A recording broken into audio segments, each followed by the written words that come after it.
बिस्मिल्लाहिर्रहमानिर्रहीम अल्लाहुम्मा सल्लि अला मुहम्मद व आलि मुहम्मद। इमाम अली मकाम और शोहदाए करबला की याद में जगह जगह मजालिस अज़ा का सिलसिला जारी है। करबला के प्यासों की याद में सबील इमाम हुसैन का एहतमाम किया जा रहा है।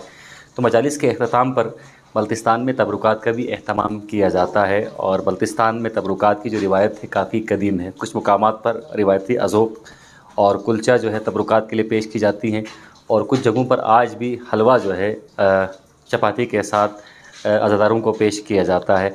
मैं इस वक्त इमाम बारगाह गंगोपी में मौजूद हूँ। कदीम इमाम बारगाह है, यहाँ से जुलूस अज़ा बरामद होती हैं और नामी गिरामी नवा ख़ानों, मरसिया ख़ानों और अज़ादारों की यह सरज़मीन हैदराबाद गंगोपी। और इस वक्त यहाँ पर तबरुक तकरीबन तैयार हो चुका है और यहाँ पर आज मजलिस के लिए ख़ुसूसी तौर पर हलवा तैयार किया गया है और हलवे के साथ यकीनन चपाती पेश की जाएगी। इमाम बारगाह गंगोपी, और यहाँ आप में से अक्सर व बेशतर लोग मजलिस के लिए आए होंगे। काफ़ी पुरतासीर मजलिस यहाँ पर होती है और रिवायती अंदाज़ में अगर हम मजलिस देखना चाहें, और जो पुरतासीर मजलिस है आजकल, और एक जवान इस वक्त हमारे साथ मौजूद हैं, इनसे हम मालूम करते हैं कि यहाँ पर कितने अज़ादार शिरकत करते हैं। अस्सलाम वालेकुम। अस्सलाम वालेकुम। क्या नाम है बेटा आपका? शुजात अली ख़ान। शुजात अली ख़ान साहब, मुझे ये बताइएगा कितने अज़ादार यहाँ पर मजलिस रात को होती है, दिन को होती है? दिन को होती है, 1:30 बजे होती है। कितने अज़ादार यहाँ पर शामिल होते हैं? तकरीबन 600-700। तो ये तबरुकात का एहतमाम यहाँ पर किया जाता है। कौन कौन सी चीज़ तबरुकात के लिए पेश की जाती हैं? हलवा और चपाती। अच्छा, 10 मुहर्रम तक वहीं रखा जाता है? जी जी। जी, बहुत 10 मुहर्रम तक जी। उसका 11 और 14 तक फिर यहीं तबरुकात से यही सिस्टम जारी रहता है या फिर थोड़ी बहुत तब्दीली की जाती है? यही रहता है। सही। जवान का कहना है, काचो साहब का ये कहना है कि 10 मुहर्रम तक यहाँ पर जो है वो सिंपल चपाती हलवा है जो ख़ास एहतमाम से तैयार किया जाता है, वो यहाँ अज़ादारों को पेश किया जाता है। अच्छा बेटा, मुझे ये बताइएगा कि ये हलवा हमेशा यहाँ पर तैयार किया जाता है या मुख्तलिफ, जिस तरह मुख्तलिफ महलों में बारियाँ होती हैं तबरुकात की, यहाँ भी बारी सिस्टम है या फिर मजबूरी तौर पर आप यहीं पर ही तैयार करते हैं? बारी सिर्फ यकम से 4 तारीख तक है, मुहर्रम की यकम से 4 तारीख तक, बाकी इधर ही तैयार किया जाता है। सही। ज़्यादा तबरुकात हलवा इधर ही बनाए जाते हैं, चपाती घरों से अलम अब्बास का अली नसब इंसान उठाते हैं, ये वो परचम नहीं आए उठाए जिसका जी चाहे। यकुम मुहर्रम के साथ ही मुख्तलिफ़ मकामात पर अलम अब्बास भी खड़ी की जाती हैं और इमाम बारगाहों के सामने लाजमी तौर पर अलम अब्बास नस्ब की जाती है और लोग अलम का तवाफ़ करते हैं और अब्बास अलमदार अलैहिस्सलाम की कुर्बानी को याद करते हैं। हमारे साथ मास्टर मोहम्मद हुसैन साहब मौजूद हैं। सर, बहुत शुक्रिया, आपने वक्त दिया। इमाम बारगाह के बारे में बताइएगा, कब पहली बार ये तामीर हुआ था और कब से यहाँ पर मजलिस अज़ा का सिलसिला जारी है? ये तो 48 से पहले से यहाँ पे इमाम बारगाह हुआ है और इसका तोसी जो है 2 सालों से पहले हुआ है। पहले वो कदीमी इमाम बारगाह था, सबसे बड़ा यहाँ से जुलूस निकलता है और यहाँ जो है क्या बोलता कदीमी बारगाहों में से शामिल होता है। बहुत मोतबर और बहुत ही मतबरुक इमाम बारगाह है ये। तो इसका तामीर जो आज से 2 साल पहले हुआ है, इसको तोसी करके वो किया और यहाँ पे सुबह शाम यहाँ पे मजलिस होता है। और इस वक्त जो है मजलिस जो 12 साढ़े 12 बजे यहाँ पे नमाज होता है। नमाज के बाद फ़ौरन जो है वो 1:30 बजे हमसे मजलिस आसा दिन के वक्त शुरू हो जाता है। ठीक। और रात को नौजवानों का मजलिस होता है, वो 9 बजे शुरू हो जाता है और तकरीबन 10 बजे ख़त्म हो जाता है। अच्छा मास्टर साहब, मुझे बताइएगा, तबरुकात में भी यकीनन बहुत ज़्यादा तब्दीली आई है। यहाँ पर शुरू में किस तरह के तबरुकात पेश किए जाते हैं? यहाँ पर हमारा कदीमी वो तबरुकात जो है वो जारी है। यहाँ पर हमारे यहाँ पे जो है चपाती और हलवा जो है वो दिया जाता है और ख़ुसूसन शब आशूर को मुख़्तस किस्म का एक तबरुक होता है, उसको हम जो है वो क्या बोलते हैं बल्ती ज़बान में उसको कुल्चा बोलता है। वो सब जो है वो 10 मुहर्रम शब आशूर को वो लाता है और यहाँ से जो है शब आशूर को 10 बजे यहाँ से जुलूस निकलता है। रात 3 में तकरीबन सुबह अज़ान होता है, यहाँ पे जुलूस आता है और यहाँ पे तबरुक खा के वो जो है इख्तिताम पज़ीर हो जाता है। फिर आशूर के दिन जो है 1 बजे फिर यहाँ से जुलूस शुरू हो जाता है और यहाँ से लसूफी तक जाता है, इमाम बारगाह कश्मीरी तक। फिर वहाँ से कश्मीरी इमाम बारगाह वाले वहाँ से वो जुलूस वो लोग ले लेता है।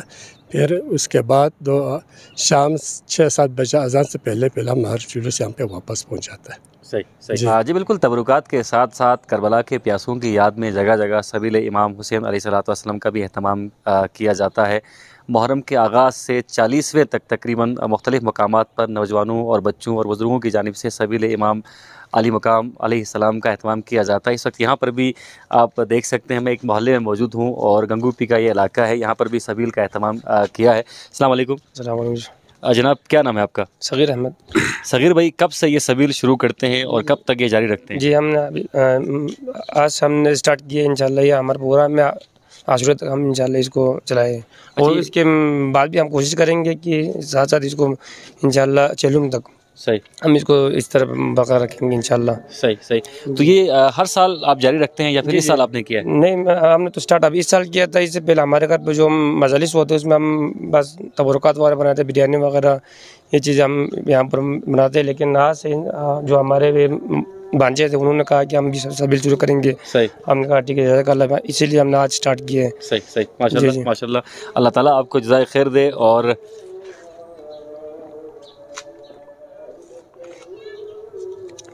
यकीनन जो सबील का फ़लसफ़ा वो यही है कि जब आप कभी ठंडा पानी पिएं तो करबला की प्यासों की प्यास को याद कर लें, और जब कभी सबील पे जाएँ तो ख़ुसूसी तौर पर करबला वालों की उस प्यास को आपने याद करना है। बिस्मिल्लाहिर्रहमानिर्रहीम। रब्बि इश्रह ली सदरी वयस्सिर ली अमरी वहलुल उक़दतम मिन लिसानी यफ़क़हू क़ौली।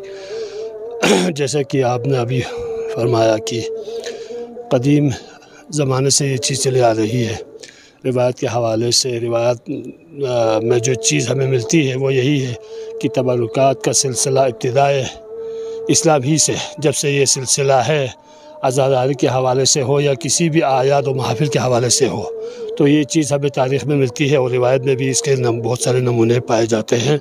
और दरहाल अलबत्ता नौइयत में यकीनन तब्दीली आती है ज़माने के हवाले से।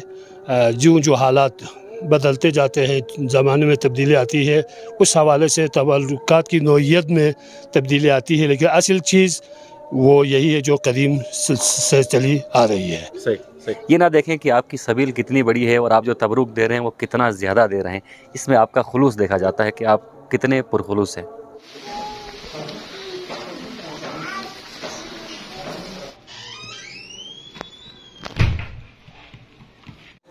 जी, तबरुकात की तैयारी में घर वाले भी बढ़ चढ़ कर हिस्सा लेते हैं। उमूमन ख़वातीन ही तबरुकात तैयार करती हैं, ख़ास तौर पर जो रिवायती तबरुकात हैं जिसमें अज़ोक, कुल्चा और खुरबा वगैरह है, उसकी तैयारी घरों में ही की जाती हैं और ख़वातीन अलग सुबह से ही इस काम में लग जाती है। और कभी कभार चूँकि अज़ादारों की तादाद ज़्यादा होती है तो महल्ले की ज़्यादा ख़वातीन को इस काम में इन्वॉल्व किया जाता है। और अगर लिमिटेड पैमाने पर घर में ही मजलिस हो तो घर की ख़वातीन ही तबरुकात की तैयारी में हिस्सा लेती हैं। अज़ोक बनाने का जो काम है बल्तिस्तान में, क्योंकि इसे बल्तिस्तान के रिवायती फ़ूड की हैसियत भी हासिल है और मजालिस में लाजमी तौर पर अज़ोक का इस्तेमाल किया जाता है। अज़ोक की तैयारी भी बहुत मुश्किल है और इस पर काफ़ी टाइम टेकिंग है, वक्त इसमें लगता है। आटे का चुनाव, एक बेहतरीन आटे का चुनाव इसके लिए किया जाता है। उसके बाद इसे बनाने के लिए मुख्तलिफ़ टेक्निक्स हैं और अज़ोक जो है इसे हम मुकम्मल खुराक कह सकते हैं, चूँकि ये तेल में तल जाती है। इसे हम चाय के साथ भी ले सकते हैं, सालन के साथ भी ले सकते हैं और मेहमानों को भी यहाँ पर आजकल अज़ोक पेश की जाती है और मजालिस के दस्तरखान में अज़ोक जो है वो लाजमी हिस्सा हुआ करती है। बल्तिस्तान में हलवे के हवाले से, जो हलवे के तबरुकात के हवाले से, जिस तरह माहिर साहब ने बताया कि जब कभी बल्तिस्तान में ज़माने कदीम मजालिस होती थी तो हलवा जो है उसका लाजमी तौर पर हिस्सा हुआ करता था और हलवा तैयार करने वाले भी अब बहुत कम रह गए हैं। वो कि हलवा बनाना कोई इतना मुश्किल काम बज़ाहिर आपको नहीं लगता होगा, लेकिन ये बड़ा मुश्किल काम है कि उसमें तमाम अज्जा बराबर हों, उसका जायका बराबर हो, उसमें खुशबू प्रॉपर आए। तो ऐसे कुछ ही लोग रह गए हैं जो हलवा प्रॉपर तैयार कर सकते हैं। आज ऐसे ही किसी शख्स से हम आपको मिलवाएंगे जो एक अरसे से मजालिस के लिए, मजालिस अज़ा के लिए हलवा तैयार कर रहे हैं। जी, इस वक्त मैं गाज़ी मोहल्ला सजगरखुर में मौजूद हूँ और इस मोहल्ले के बारे में आपको बताते चले कि बल्तिस्तान में ज़माना कदीम में मजालिस की बुनियाद जिन मोहल्लों में डाली गई उनमें से एक मोहल्ला ये भी है और यहाँ पर आज भी रिवायती अज़ादारी की जाती है और रिवायती मातमदारी, रिवायती तबरुकात का अहतमाम यहाँ पर किया जाता है। और जिस घर में मैं मौजूद हूँ ये घर है जनाब उस्ताद ग़ुलाम हसन साहब का और उस्ताद ग़ुलाम हसन साहब जो है बल्तिस्तान में बिलखुसूस सजगरखुर और सकरदू की अगर हम बात करें तो हलवे की तैयारी के लिए ख़ास तौर पर जब भी मजालिस होती थी तो इनकी खदमात ली जाती थी। लगभग 40 सालों तक उन्होंने अज़ादारों के लिए हलवा तैयार किया। अब उनके जो बेटे हैं ग़ुलाम नबी साहब, वो अब अज़ादारों के लिए हलवा तैयार करते हैं। नबी भाई, यकीनन एक सआदत की बात है कि आप इमाम अली मकाम के अज़ादारों की खिदमत कर रहे हैं, उनके लिए हलवा तैयार कर रहे हैं। आप कितने मुकामात पे रोज़ाना की बुनियाद पर मजालिस में हलवा तैयार करते हैं? बिस्मिल्लाहिर्रहमानिर्रहीम। ऐसे तकरीबन 2-3 इमाम बारगों में हम लोग हलवा तैयार करते हैं। तो वहाँ दिला शहादत समझते हैं कि तो अज़ादार को निगामस्ती हलवो ज़द जो शौक़ से खिज़त तो अज़ादारी खिदमत भी वहाँ बहुत शहादत समझते हैं। तो हमारे वालिद से चल रहे तो अभी भी हम उसी खिदमत में हिस्सा डाल रहे हैं। सही। अच्छा, मुझे अभी नज़र आया कि आपके जो घर का दरवाज़ा है खुला रहता है, तबरुकात के लोग आते हैं, यहाँ से तबरुकात लेके जाते हैं। मजालिस में आम तौर पर आपके इस पूरे मोहल्ले में इस तरह की सूरत हाल होती है? जी, बिल्कुल इसी तरह ही होता है। हर घर में इसी तरह तबरुकात तैयार किया जाता है।